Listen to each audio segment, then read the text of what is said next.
two, one.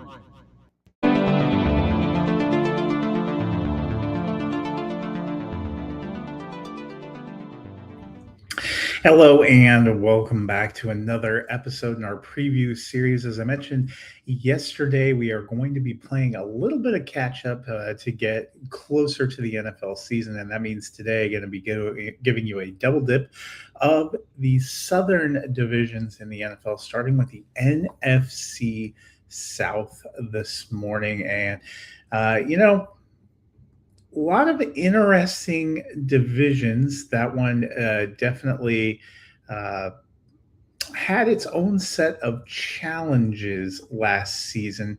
A lot of teams tied atop the division with a lot of interesting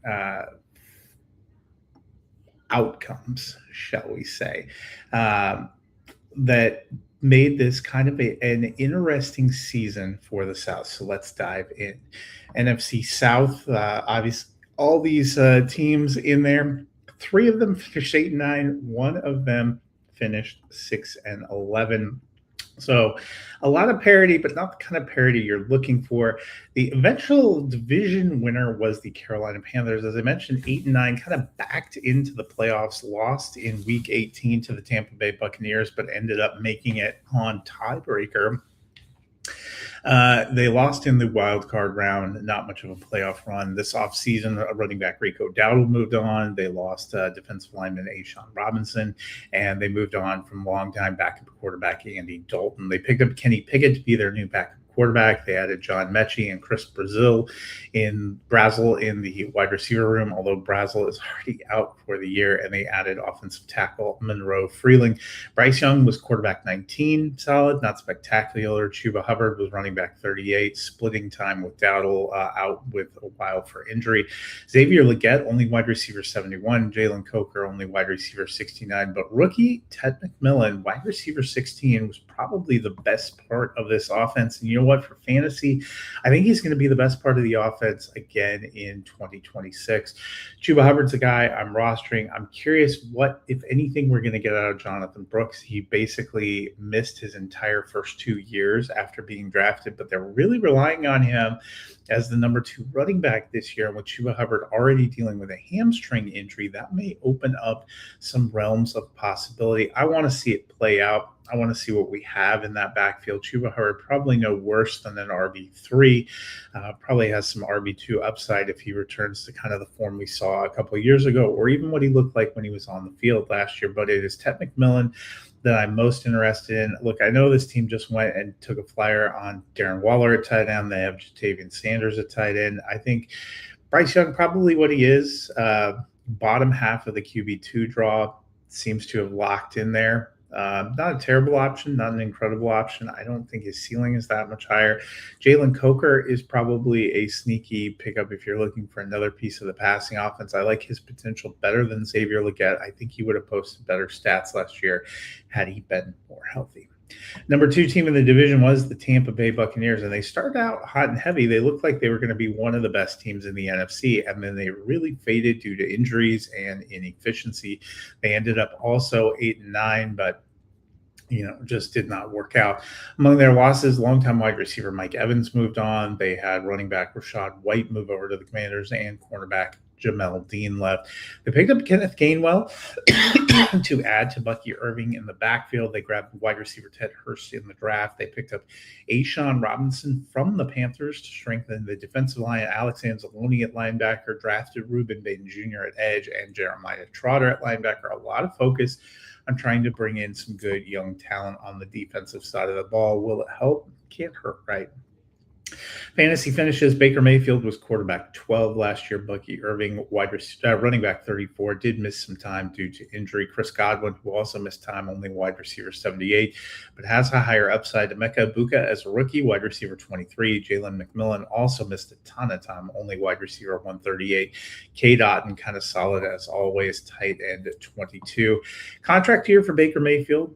He finished as a very low end QB1 last year. I like him better probably as a high end QB2, but he definitely has some upside. And if this offense clicks, they could be a lot of fun to watch. I liked what we got from Ibuka. He started hot, kind of faded a little bit when they had a lot of people coming and going. Might clarify it a little bit. We don't know exactly where Ted Hurst will slot in, but we had liked what we saw in flashes from Jalen McMillan. He's now kind of seems locked in as the number 3, Chris Godwin and Emeka Ibuka out there. That is a pretty good trio on paper. Bucky Irving has been solid. Kenneth Gainwell was running back 16 last year. Good pass catcher, good complementary back. So they have some weapons. This could be a fun offense to watch.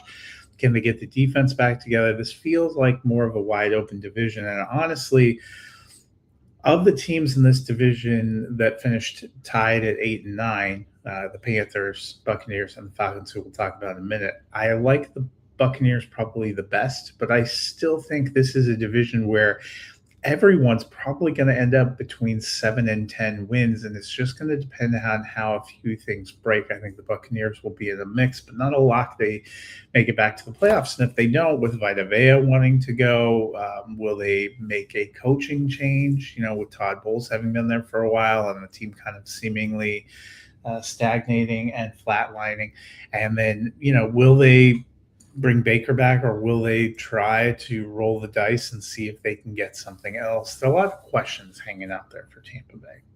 Third place, as I mentioned, was the Atlanta Falcons. They also finished 8-9, which is what blocked the Tampa Bay Buccaneers from being able to make it to the playoffs. But it wasn't good enough. Raheem Morris was sent packing as head coach. They also let Kirk Cousins go at quarterback, that 2-year experiment ending with him in Las Vegas. Tyler Algier moved on to free agency, signing with the Cardinals, and they moved on from running wide receiver Darnell Mooney.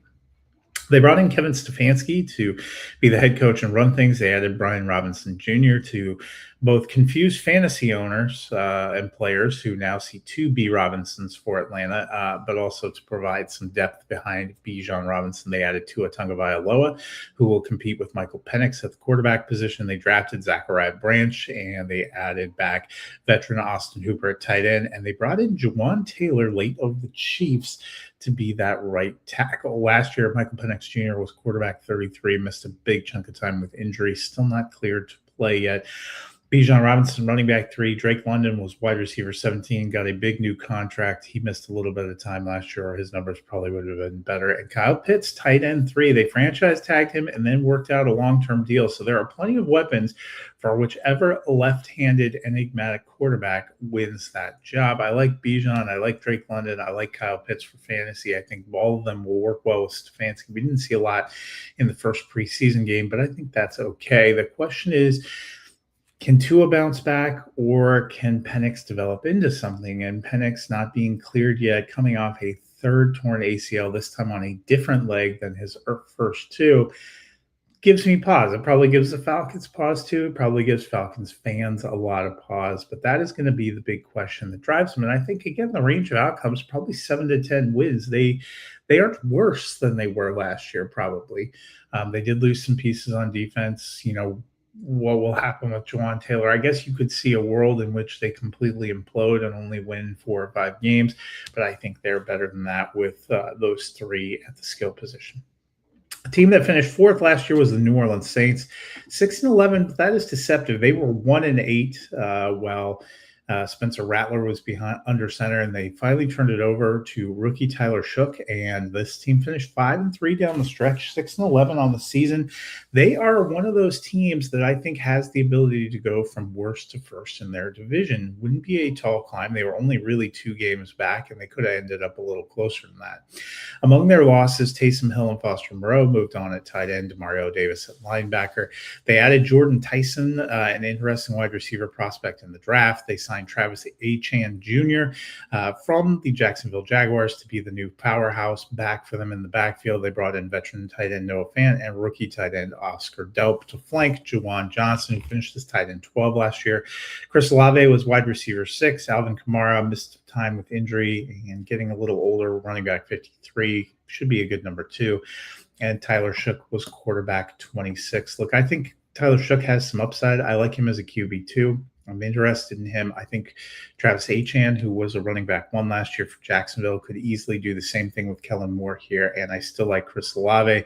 Tyson has upside, already a little banged up. That is questionable. There was some concern about his injury history and durability. I think those are all questions, but I'm in on the Saints. I think the Saints are a team that could be in that 9 to 10 win range and could actually slip in and win this division and go to the playoffs. I like the way they're building. I like the young makeup. I like Kellen Moore calling plays. And this is a wide open division where they're all kind of going to be a glob around,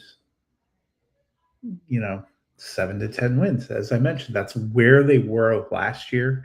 I think the Saints had one or two things broken their way early in the season, or had they gone to Shook a little bit earlier, probably would have been, 7 and 10 or 8 and 9 as well. I mean, you could have ended up with a 4-way tie, but that is the NFC South. Saints, the team I like best for fantasy. I guess I like the Falcons' skill position players best for fantasy, but not their quarterback. Tampa Bay, love the quarterback. Questions about how some of the other skill positions are going to shake out. And in Carolina, grab Ted McMillan. That's about it. Well, that'll do it for our preview of the NFC South. I'll be back a little bit later this morning with a look at the AFC South.